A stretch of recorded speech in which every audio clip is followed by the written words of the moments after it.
Do do do do do. Do do do do do. Do do do do do do. Do do do do do do. 'Cause this is Harrison. Oh boy, where you going, baby? Don't climb out like a zombie. Go. Darkness falls across the land. Harrison crawls in search of blood to terrorize y'all's neighborhood. Okay, Daddy, slide it. Inside? Shut it On off. the inside, hang on. Shut. Is it comfortable in there? Yeah. See you Okay. later. Shut it. Ready?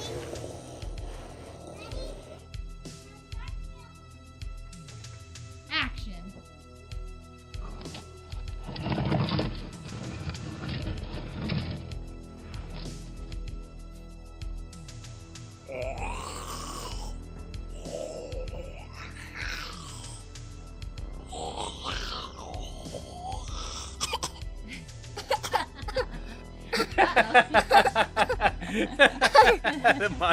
You joking on some monster noises? Hey guys, What is going on? you ready for another update? Check this out. The crypt coffin. It turned out so good. Thanks. It's all in the reflexes. It's wood and foam, right? It's all Yes. reflexes. Yes, it is. It's all wood and foam. I started out with just cutting some 3/4 inch plywood, some CDX stuff you can get at Lowe's, Home Depot, and I gave myself a base to start with. I then made a box, just a plywood box that I shot together with staples, and you can see it's open in there. Anyone in there? Not yet. Oh, there goes the camera. Not yet. So then I just started attaching foam that I cut in a table saw or using our hot wire cutter, and shaped it, glued it down with some expanding foam, and then added a couple little details. I had some scrap wood that I just ripped down to like a 3/8 by 3/8 or 1/4 inch by 1/4 inch.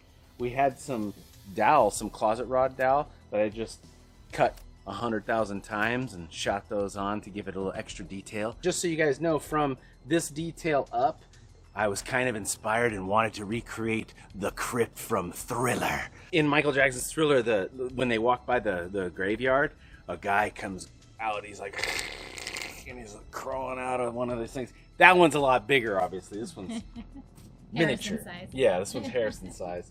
But I think it's gonna fit in the space very well, being this big. And you know, some of them are small, so It looks big. I mean, you're worried about size because it's only, what, 5 something? Almost Yeah. 6 foot tall? yeah, it's a little over 5 foot. But I think it looks great. So, and thank you.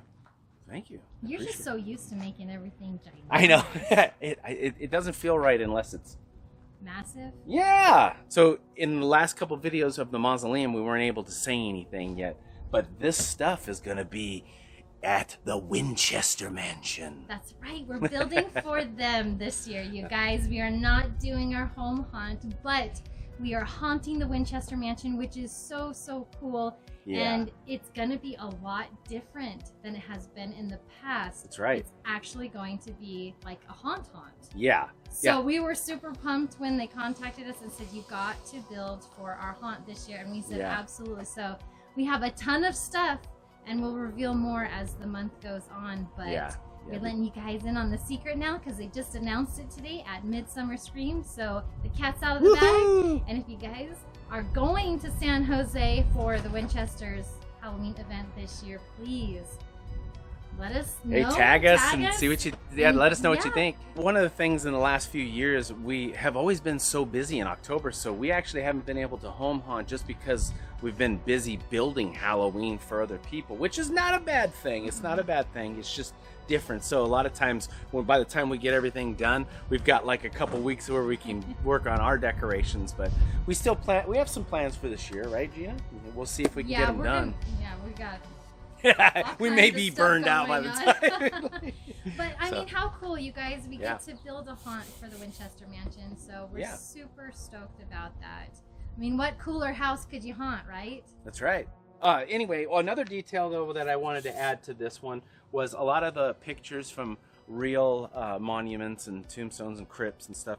They start out with like a brick base layer, and then they build their slab and stuff on there. So I wanted to give it a brick detail, and then Gina can paint it differently if she wants to. But yeah, I thought that might be kind of interesting, instead of having this sitting on the grass or whatever, to have like a layer of brick. Yeah. Why not, right? Now the plywood does add a little bit of weight to this thing, but I kind of like that because then it's not so lightweight, it'll blow off and stuff. But you can have it off to the side. Maybe you could add a mechanism on there. I think it's too heavy for that. Well, Unless you did pneumatics, right? Or yeah. But I mean, wiper motors are pretty tough. But you're right. Like a pneumatic, you could rig it with a. You know what I like the best? What? Fog. Yes, you could put lights or fog in there. Lights Absolutely. and fog is my favorite. Yeah. Just want like a little mini fogger in there, so it's not like the gates of hell underneath there. Like, Yeah. No, it's just a little bit of just a little Well, bit of. Actually, you know what's funny? After this video, remind me, I'll cut a hole saw hole in this box so that we can run a power cord to a fog machine or something. All right, so I'm working on the top of the lid to the little crypt, and I've got a couple different 2-inch thick foam sheets that I'm working on. This one is the very top. Using the table saw, I just set it at 28 degrees and then ran each side through the table saw, cutting the angle. Then I took a tape measure and I measured down like 1.25 inches, and using a straight edge, I gave myself some reference lines. Now I have this little scrap piece of like 2-inch wood dowel, and then I put an 80 grit sandpaper on there.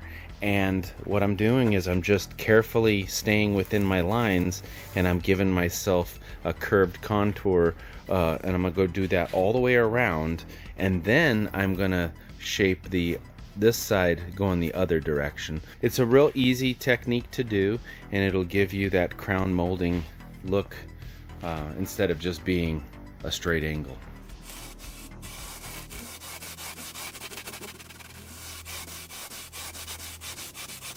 It's nice because those lines really help. As long as you still see them, you know you're safe. So the next thing to do is round over this portion. So for that, I'm just going to use some sandpaper loosely. So you can see I got the curve going on there. A sanding block may help speed the process up, but basically we're changing this to create the full curve.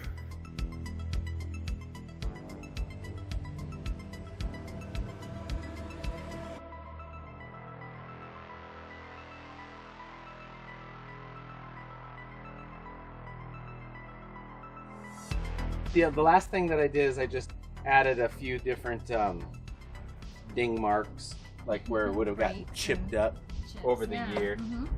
But yeah, again, just like the mausoleum, nothing like crazy detailed, but enough detail to give it a little bit of interesting, you know. What I'm saying? No, I didn't. Like I could have like put a lot more steps. Not too much detail. There's all kinds of stuff going on. Well, you know. You mean you didn't chisel that out of real marble? No. In the next crypt video update that we have for you, we probably will cover this thing in some foil, do some hard coating, spray it with a concrete render, or some mortar, and then Gina can start her painting and aging. So I've got a lot of painting coming up. Yes. Yeah. Well, let us know what you guys think. Do you like this design? Is it cool? Does it need a statue of Gina laying on it with angels and wings or whatever? I don't know what they like. People do. So many ideas. Oh my gosh, we have so much work to do. I think this is great. I think they're gonna love it. Part of me was gonna maybe add like a cross or like a detail on the top, but you know, probably just gonna keep this more simple. We do have some of these leftover resin decorative pieces that were from like an old Lancome commercial that we worked on, but you know, they're busted up, so it might work out perfectly. We're thinking about it. So any other thing you want to add, Gina? think that's it for this one. All right, you guys. Don't forget to share and like and subscribe and all that stuff. And we'll see you in the next video.